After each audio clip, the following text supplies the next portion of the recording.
Hello, my saber friends.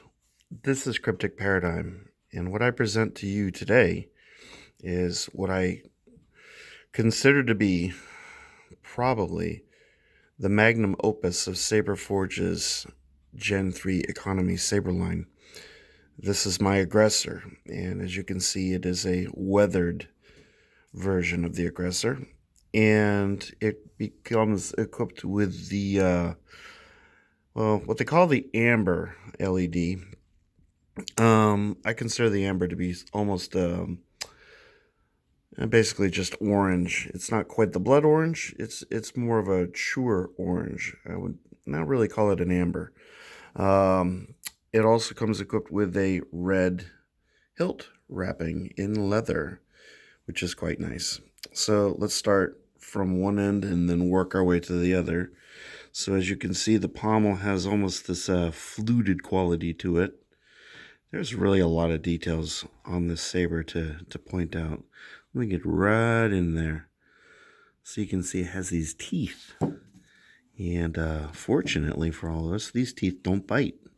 They are not sharp unless you're super creative on figuring out a way to injure yourself. I wouldn't recommend doing that though. Anyway, so the rest of the pommel, you can see the weathering detail. You have the little cube action. It almost feels like a bit of an Obi-Wan pommel theme going on there. And now you'll note that these sabers, they don't come with they don't come with cover tech wheels.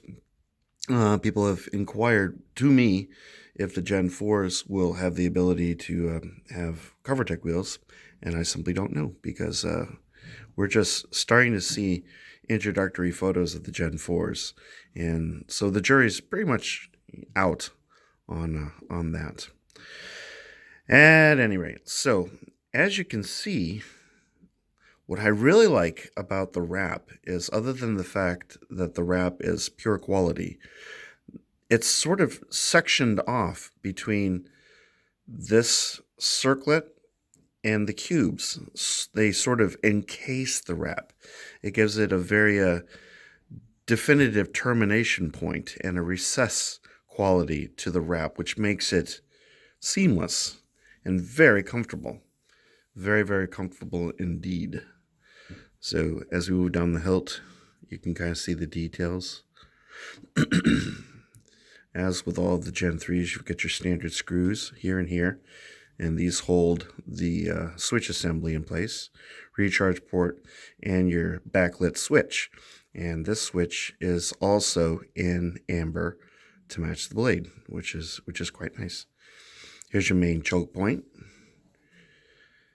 The screw that holds the LED in place so it doesn't move. Always a nice feature.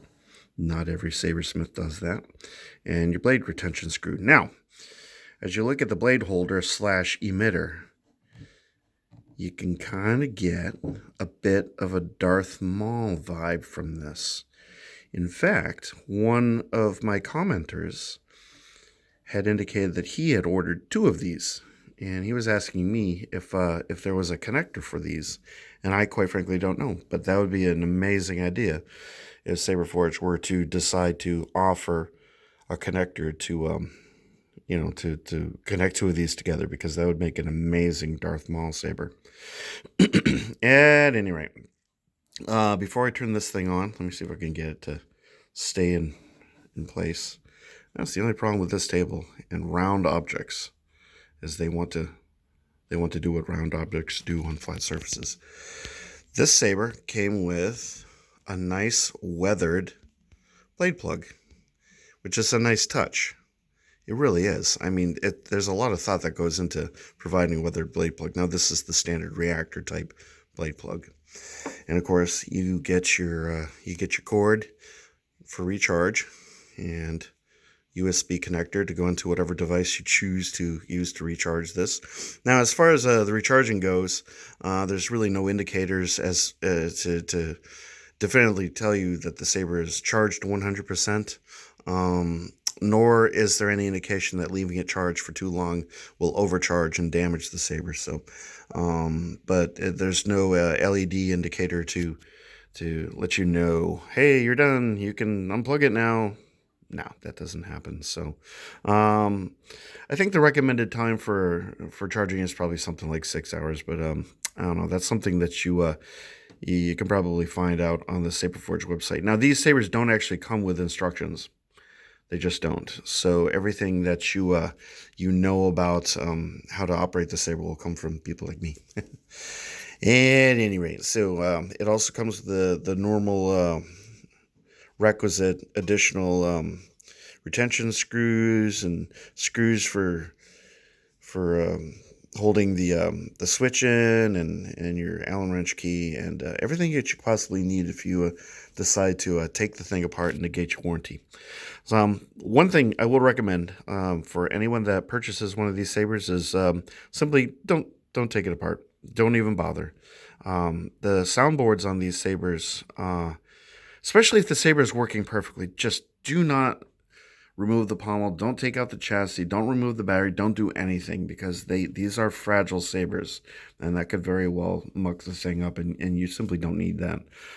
I've done it, and I've paid the price. So just stay out of there. Unless you're an experienced sabersmith and you're expecting to have to do a reinstall or gut the thing. I mean, it's just not worth the effort. So let's fire this thing up.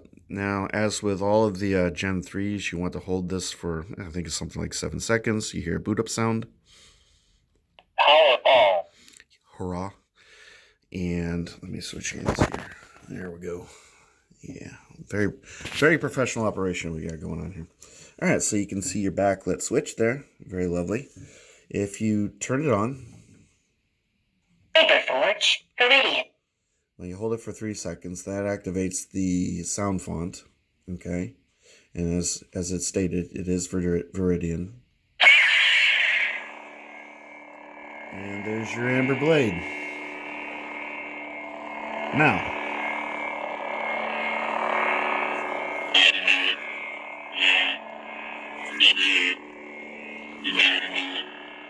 you'll notice that this soundboard is rather stable. I've been finding a lot of the soundboards are what I like to call slap happy. They tend to make unpredictable noises. 2 of the sabers that I have, my Progenitor and my new Ranger, will fire off randomly. I'm actually doing that manually. But this particular saber is not plagued with any of that. So, as I just demonstrated, you have your blaster block. You also have lockup. And as I always do, I will use my leg to demonstrate.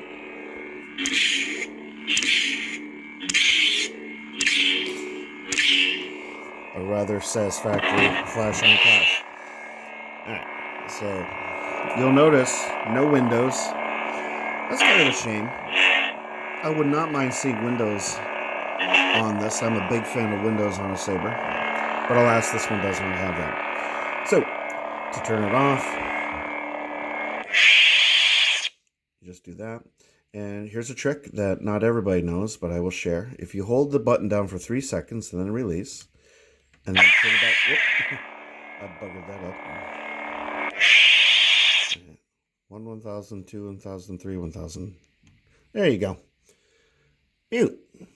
So you got a nice little mute. And of course, to unmute it,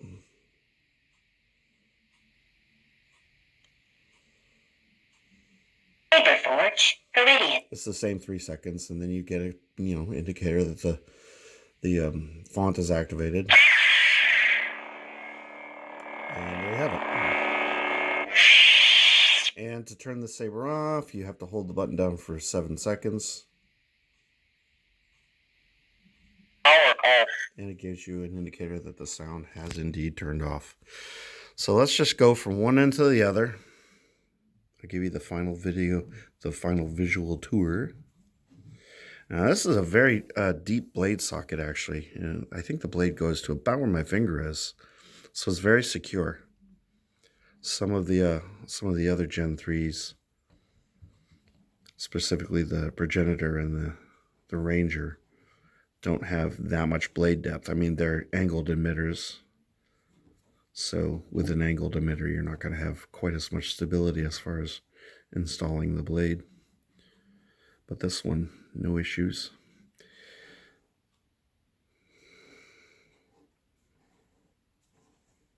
And of course, on the end, you have your little mesh.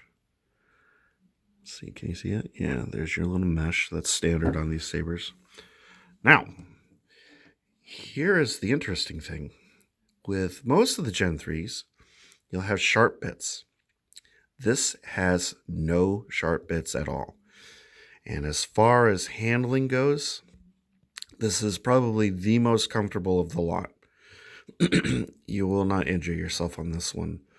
And of course, with the stability of the soundboard and just the overall aesthetics of the weathering combined with this wrap and the overall design, lack of emitter windows notwithstanding, this is, as far as I'm concerned, pretty much the best of the whole lot, of the whole Gen 3 lot that I've received from Saberforge thus far. So I had to order this one from the Saberforge website direct. You can't get all of these options from the Saberforge Etsy store. You can make requests through the Etsy store, but they're not committed to, providing you the what you want. So I ended up waiting probably somewhere between 4 and 5 weeks. I can't remember exactly for this saber. But what I received is entirely worth it. They did an amazing job on this particular Gen 3. And once I get my stalwart back, as everyone knows, my stalwart, well, you don't necessarily know, but if you've watched my videos, then you probably have some idea.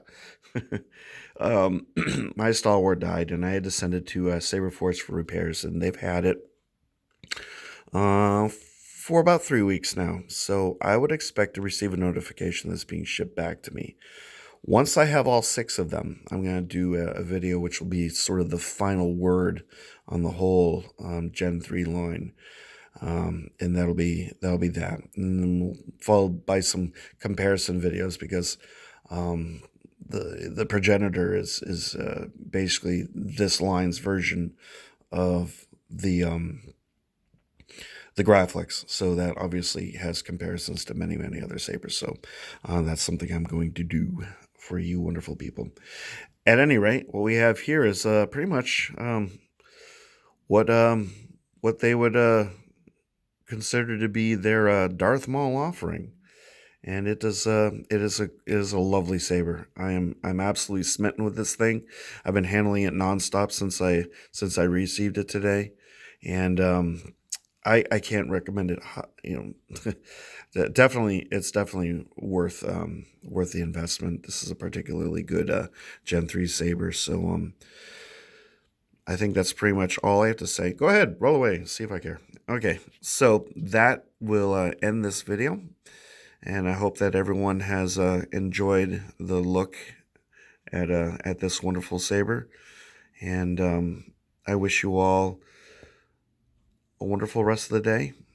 And I look forward to seeing you soon. Take care, everyone. Bye now.